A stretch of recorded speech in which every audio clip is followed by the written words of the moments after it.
Assalamualaikum warahmatullahi wabarakatuh. Halo, apa kabar sahabat sejuta kisah? Senang sekali kami bisa kembali hadir menjumpai Anda. Tentunya seperti biasa akan menghadirkan kisah-kisah nyata yang menarik, seperti kisah berikut ini yang sudah kami siapkan untuk Anda, berjudul Pengusaha Kaya Pemuja Setan. Kesaksian ini dituturkan oleh seseorang yang enggan disebut identitasnya. Dia berkisah tentang sepenggal pengalaman yang sangat menyeramkan, yakni bekerja di sebuah perusahaan garmen dengan seorang bos yang ternyata memuja setan. Begini kisah selengkapnya. Setelah sekian lama menumpang di rumah kerabat tanpa ada penghasilan, akhirnya sebuah perusahaan besar skala internasional, kata iklan yang mereka cantumkan di koran, berkenan menerimaku sebagai karyawan di bagian produksi. Wah, senang sekali, sebab aku punya sedikit uang untuk memanjakan diri. Pintu besi gerbang besar perusahaan itu telah menyambut kedatanganku di hari pertama masuk. Sambil menunggu waktu, ku kelilingi area bangunan besar itu, sekalian melihat-lihat suasana gedung, pelataran parkir, gudang, serta satu bangunan tua yang menjadi bangunan induk tempat perusahaan besar ini menjalankan aktivitas bisnisnya. Di mataku, bangunan tua yang kumaksudkan tadi merupakan satu bangunan bergaya lama yang terletak di daerah kota tua, namun masih memperlihatkan sisi megah yang menyiratkan kejayaan masa lalu pemiliknya. Pemiliknya pasti sangat kaya hingga dapat memiliki gedung besar yang hampir semegah museum ini. Aku yakin bangunan ini bisa menjadi satu warisan bersejarah yang telah dipakai secara turun-temurun dari pemilik lama perusahaan ini kepada orang yang sekarang mewarisinya, pikirku. Menurutku, bangunan bergaya klasik ini pastilah banyak menyimpan cerita atau bahkan peristiwa atas jatuh bangunnya bisnis keluarga kaya raya tersebut. Dan dalam suasana pagi yang cerah, aku sangat menikmati panorama bangunan tua ini. Namun aneh, tiba-tiba sepertinya ada satu kekuatan lain yang menyergapku. Kurasakan seperti ada suara angin yang berhembus lembut, seolah-olah meniup daun telingaku. Sayup-sayup terdengar seperti suara desahan binatang buas di kejauhan yang terbawa angin. Ada apa sesungguhnya? Batinku. Kedua mataku masih terus asik menikmati bangunan tua yang pasti adalah karya bangsa Belanda itu. Sebab arsitekturnya memang bergaya Eropa. Sekilas, tampak gedung megah ini kurang terawat. Jendela besar berkaca buram, kotor. Begitu juga dengan koridor panjang yang melingkarinya. Semua terkesan kumuh, serta sedikit agak angker. Bahkan, tangga ke lantai atas pun hanya disinari sebuah lampu neon yang cahaya mulai temaram. Tak sengaja, pandanganku tertuju pada salah satu jendela yang paling kusam di lantai 4. Entah ruangan apa di atas sana.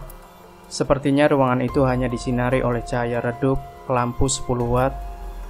Seketika itu juga semua pandanganku seakan diselimuti oleh hal yang berbau mistis.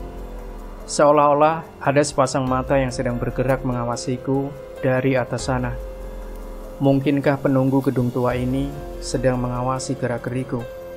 Bisikku dalam hati. Lalu segera kuabaikan pikiran itu. Kumantapkan tekadku yang ingin bekerja untuk mendapatkan uang demi kebutuhan hidupku. Tunggu sebentar lagi ya mas, bos masih ada urusan. Mohon maaf agak lama menunggu. Suara merdu wanita muda mengagetkanku. Rupanya tidak terasa aku sudah 1 jam lebih menunggu untuk mendapat giliran masuk wawancara. Ketika giliranku masuk, ternyata bos besar itu sedang menyantap makan siang dengan sangat rakusnya. Mulutnya dipenuhi makanan, kedua pipinya belepotan bumbu lauk pauk. Sementara kedua tangannya sibuk menyendok makanan dan memilah buah-buahan pencuci mulut yang ada di atas meja, seolah tak mempedulikan kehadiranku. Aku kembali terpana melihat caranya makan, hampir menyerupai seekor binatang buas yang baru saja mendapat mangsa. Aneh, Bukankah dia seorang bos besar yang memiliki perusahaan bertaraf internasional? Tapi mengapa cara makannya seperti orang kelaparan? "Ayo, silakan duduk," katanya menawariku. Lamunanku pun terputus. Dengan sungkan aku segera duduk di depan meja kerjanya. Sambil mencuri-curi pandang, ku coba amati keadaan ruang kerja sang bos. Sungguh aneh. Ruangan besar itu hampir dipenuhi oleh umbu rampe atau sesaji yang sudah kering. Bahkan nampak buah-buahan sesaji yang mulai membusuk, hingga akhirnya menetes mengotori dinding serta karpet lantai. Aneka kue jajanan menjamur di atas meja. Tampak juga beberapa dupa yang masih menyala, hingga asapnya memenuhi tiap sudut ruangan. Tak hanya itu, pada dinding serta langit-langit ruangan menggelantung aneka jimat hingga menambah keunikan ruang kerja ini. Kembali aku dibuat semakin takjub manakala pandanganku mengarah pada sebuah gedung besar setinggi hampir 2 meter yang dikelilingi banyak sesaji. Patung ini berdiri agak di sudut ruangan yang agak gelap. Aneh, siapakah laki-laki di depanku ini sebenarnya? Saat bertanya jawab denganku, ternyata si bos ini memiliki sebentuk wajah yang agak aneh. Matanya menyerupai mata iblis, seperti di film-film animasi. Sementara kedua alisnya naik ke atas, bak alis para pendekar silat. Saat tersenyum pun, dia lebih mirip menyeringai daripada senyuman, sembari memperlihatkan deretan giginya yang kotor serta tidak terawat, bahkan masih dipenuhi sisa-sisa makanan. Sekalipun sangat aneh dan mengganggu pikiranku, namun aku terpaksa harus mengabaikan semua ini. Ya, demi mendapatkan sebuah pekerjaan. Singkat cerita, aku memang diterima bekerja di kantor tersebut. Setelah beberapa lama bekerja, baru kusadari kalau aku sebenarnya cuma jadi umpan kawan-kawan sekantor yang enggan lembur pada setiap Kamis malam atau malam Jumat. Ada apa sebenarnya? "Hati-hati dengan yang ada di lantai 4, Man," bisik Larno, salah seorang teman sejawat yang baik padaku. Aneh, peringatan ini bukan hanya datang dari Larno, bahkan Pak Ishak, penjaga malam di gedung ini, juga telah memperingatkanku agar tidak mencoba-coba naik ke lantai 4 sendirian apabila hari telah gelap. "Kamu pasti celaka, Nak," tegasnya ketika aku meminta alasan larangan itu. Dia menambahkan, "Aku saja yang sudah 18 tahun bekerja di sini tidak berani pergi ke lantai 4 sendirian, terlebih lagi malam hari." Mulanya aku tak serius menanggapi cerita-cerita itu, hingga suatu malam terjadilah peristiwa itu. Malam itu, jarum jam telah menunjukkan pukul 19:30. Hampir seluruh ruangan telah kosong, suasana mendadak senyap, bahkan kemudian berganti angker. Di luar sana, angin berembus kencang, disertai deru hujan. Sendirian aku duduk terpaku di meja kerja, ditemani dengan setumpuk tugas yang belum rampung. Aneh, tiba-tiba pikiranku melayang ke ruang sepi di lantai 4. Kulirik ruang sepi yang bersinar redup itu. Sepertinya dari arah sana akan memunculkan satu bayangan, bahkan mungkin sesuatu yang mengerikan. Aneh, tiba-tiba sekelebat bayangan wanita tua melintas. Aku segera bangkit mengejarnya. Ku coba berjalan menuju bayangan tadi, tapi aku tak menemukan siapa-siapa. Aku yakin telah melihat bayangan seorang nenek. Perempuan renta itu jalan tertatih-tatih. Anehnya, dia menghilang di lorong gelap menuju lantai 4. Siapa gerangan perempuan tua berbaju kumal itu? Bukannya merasa takut, kejadian ini justru membuatku semakin penasaran. Segera saja aku telusuri lorong sepi yang terbentang panjang di depanku, sambil berharap sesosok nenek itu muncul lagi. Anehnya, tiba-tiba terdengar suara perempuan sedang bercakap-cakap di ujung koridor gelap ini. Siapa gerangan? Apa mungkin masih ada seorang staf wanita yang sedang menerima telepon? Ketika aku dalam kebingungan, jantungku nyaris copot, sebab tiba-tiba ada sebuah tangan yang merengkuh bahuku. Ketika aku menoleh, di hadapanku telah berdiri seorang wanita muda. Dia tersenyum dingin sambil menyodorkan segenggam kertas. "Mencari siapa, Mas?" tanyanya datar, disertai raut wajah dingin tanpa ekspresi. Aku diam tergugu. Wanita itu kembali berkata, "Tolong fotokopi semua dokumen ini, bisa kan?" "Oh, tentu bisa," jawabku pendek. Bulu kuduku meremang. Dalam hati aku bertanya, perempuan ini staf di bagian apa?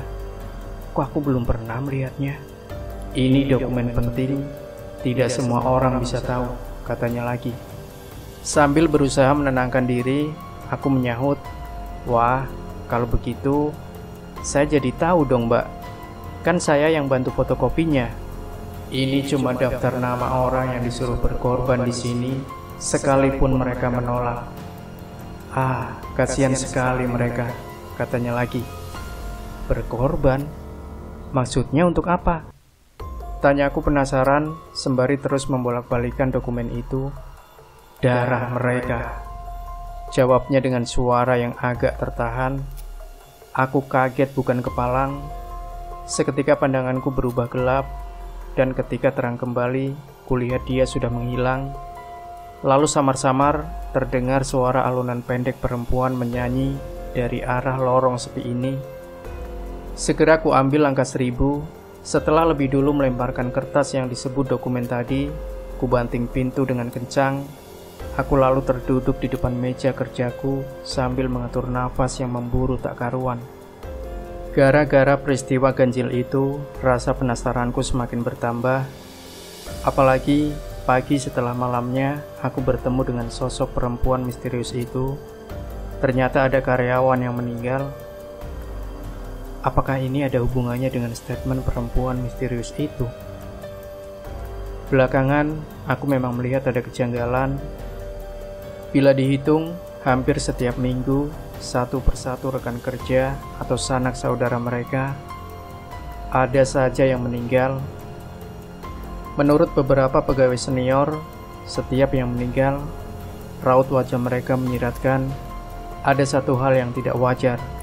Katanya, wajah jenazah tampak penghitam, punggung, tangan serta kakinya terdapat memar kebiruan, dan mata mereka terbuka. Dengan rona wajah mereka, seolah habis melihat sesuatu yang amat menakutkan. Pernah juga terjadi sebuah peristiwa lucu namun menyeramkan. Suatu hari, ada salah seorang manajer di kantor ini yang kerasukan roh seorang perempuan muda. Sang roh mengaku bernama Karisa. Dia telah mati karena bunuh diri 100 tahun silam. Lucunya, sang manajer yang bertubuh tambun dan galak itu tiba-tiba dapat berjalan sangat gemulai, laksana perempuan. Tak hanya itu, suaranya juga berubah lembut khas wanita muda. Nah, dari celoteh Karisalah, cerita yang sebenarnya bergulir, termasuk tentang para korban makhluk di lantai 4. Karisa yang meminjam mulut Pak Wahono sang manajer itu bercerita bahwa bos besar kami yang bernama Pak Paulus itu telah meminjam arwahnya sebagai budak suruhan untuk mendapatkan harta, bahkan untuk mengikat jiwa seseorang yang dia kehendaki untuk ditaklukkan.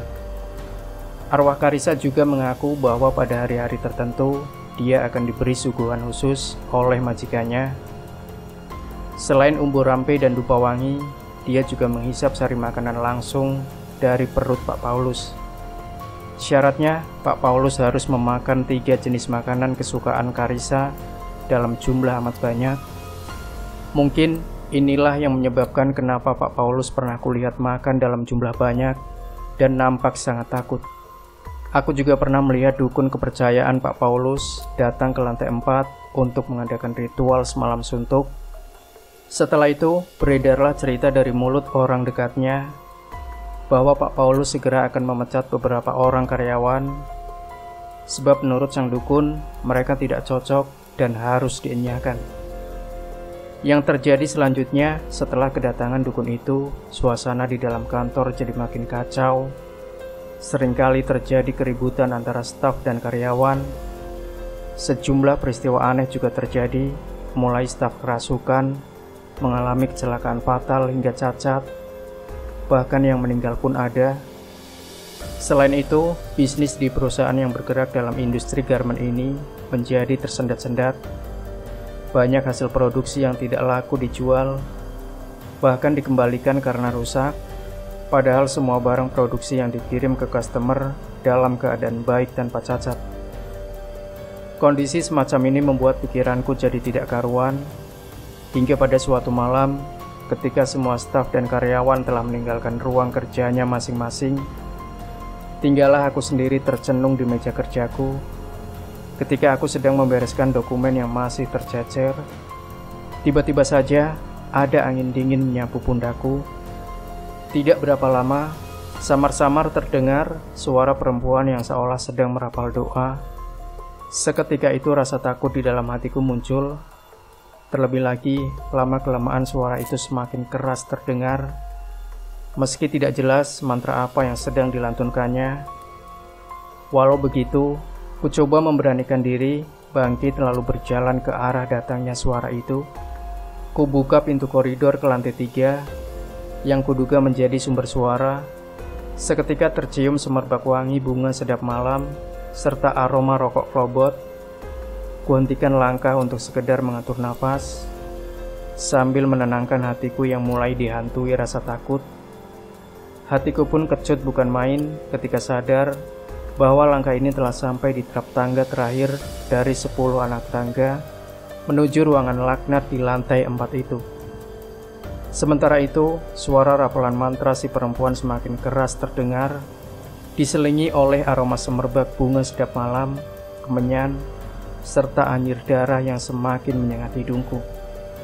Sejenak, aku sendiri terpaku di depan pintu kaca kusam yang membatasi pandanganku ke ruangan bagian dalam. Kaca patri bermotif burung elang membingkai selai pintu ruang laknat penuh misteri ini. Tanganku bergetar tak sabar ingin membuka pintunya. Kudorong perlahan, suara berderit engselnya, seolah genderang perang yang memukul jantungku. Saat aku melangkah tertatih di dalam suasana temaram, aku mengenali gerak-gerik sesuatu makhluk besar kehitaman. Di bawah temaram lampu 5 watt, kakiku pun terasa lemas.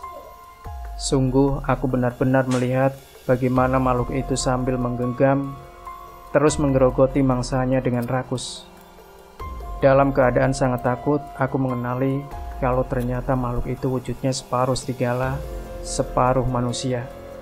Dia sedang mengoyak-ngoyak sepotong daging merah dengan kuku hitam tajamnya. Pes, aneh. Tiba-tiba lampu di dalam ruangan itu padam. Aku terkejut dan hampir tidak bisa menguasai diri lagi. Bau anyir darah busuk itu sangat menyesakkan dada hingga kepalaku pusing. Suara dengusan serigala besar yang menggeram dengan marah menghentak jantungku. Dalam ruangan gelap itu, aku tidak dapat berbuat apa-apa selain membalikkan badan, menghambur keluar ruangan. Tapi binatang iblis itu tidak tinggal diam. Dia berusaha menangkapku. Aku pun terdorong keluar dari ruangan itu. Di ruangan yang lebar terang ini, aku cukup jelas melihat wajah serigala aneh itu. Dengan seringnya gigi tajamnya yang berlumuran darah, aku pun berteriak sekuat tenaga. Tidak sadar, kakiku terpeleset, tubuhku terpelanting jatuh berguling-guling, menuruni anak tangga sampai ke lantai. Tak ayal lagi, seluruh sendi di badanku terasa patah. Kepalaku pusing berat. Bersamaan dengan itu, di telingaku kembali terngiang suara perempuan membaca mantra tadi. Sambil menahan sakit, aku segera berlari meninggalkan ruangan. Seminggu setelah kejadian itu, suatu siang, aku sedang merapikan beberapa barang yang bertumpuk di koridor gelap depan ruangan. Pak Paulus muncul dengan tiba-tiba. Dia berjalan ke arahku dengan rona wajah yang tidak bersahabat. Aku segera bangkit untuk memberi salam. Tidak diduga, dia malah mengancamku dengan kata-kata yang tidak mengenakan hati. "Hey you," katanya sambil menunjuk wajahku. Gua orang kaya raya, gua ada uang banyak, ribuan setan, arwah leluhur, bahkan jin manapun sudah gua panggil dan gua tundukkan. Apalagi cuma you manusia kecil. Cecarnya dengan nada sinis. Gua kasih you peringatan, makhluk besar di lantai 4 adalah pelindung gua. Seluruh harta gua dia yang jaga. Dia amat kuat luar biasa.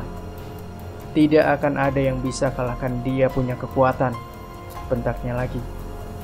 Karena makhluk-makhluk itu, gua jadi punya kekuatan besar, lebih dari orang lain. Asal you tahu aja ya, gua nggak bisa mati. Lanjutnya dengan jumawa. So, jadi you jangan coba-coba ganggu dia punya tempat, apalagi you mau jadi pahlawan kesiangan di sini. Hardiknya pula. Kalau you masih butuh makan, you duduk and kerja baik-baik seperti si bego lainnya, atau you out saja dari sini. Ujarnya lagi sambil telunjuknya terus mendorong keningku keras-keras. Setelah itu, dia pergi sambil masih terus mengumpat dengan kata-kata yang sangat kasar. Penghinaan Pak Paulus memang sungguh menyakitkan perasaanku. Harga diriku telah diinjak-injak olehnya. Namun, bukan ini alasan utamaku untuk berhenti bekerja. Demi Tuhan, sejak peristiwa malam itu, bayangan menyeramkan sosok serigala berbadan manusia itu selalu menghantuiku. Bahkan dengus nafasnya yang berbau busuk itu serasa begitu dekat dengan hidung dan telingaku. Walau aku sangat membutuhkan pekerjaan, namun keputusan untuk segera hengkang dari kantor itu dan hari itu aku kembali duduk di sofa depan ruangan Pak Paulus, menunggu giliran masuk seperti tempo hari. Tapi kali ini bukan untuk mengemis minta pekerjaan, namun aku akan menyerahkan surat pengunduran diri resmi. Tak lama kemudian aku diizinkan masuk. Ketika berhadapan dengannya, sedikit pun aku tidak mau melihat wajahnya yang amat serupa dengan iblis serigala di lantai 4 itu. Sembari menjawab pertanyaannya, dalam hati kupanjatkan doa-doa pendek, serta berusaha tetap menjaga kesadaran pikiranku, agar tidak terpengaruh jampi-jampi lewat tatapan matanya yang tajam menusuk itu. Sambil disertai dengan sumpah serapah dari mulut Pak Paulus, aku segera keluar meninggalkan ruangannya. Dengan nama Tuhan, aku segera tinggalkan kerajaan setan itu untuk kembali ke kehidupanku yang normal. Demikianlah sepenggal kisah yang pernah kualami sejak 2 tahun meninggalkan perusahaan itu. Tak pernah sekalipun kudengar kisahnya. Entah apa yang terjadi dengan teman-temanku yang masih coba bertahan di sana. Kabarnya, perusahaan garmen itu sudah diambang kebangkrutan. Pak Paulus sendiri disebut-sebut lebih senang tinggal di vilanya yang ada di Seminyak, Bali. Demikian sahabat Sejuta Kisah. Jangan lupa berikan komentar Anda, like, share video ini, subscribe channel Sejuta Kisah, dan kembali nantikan kisah-kisah nyata terbaru dari kami setiap harinya. Sampai jumpa. Wassalamualaikum warahmatullahi wabarakatuh.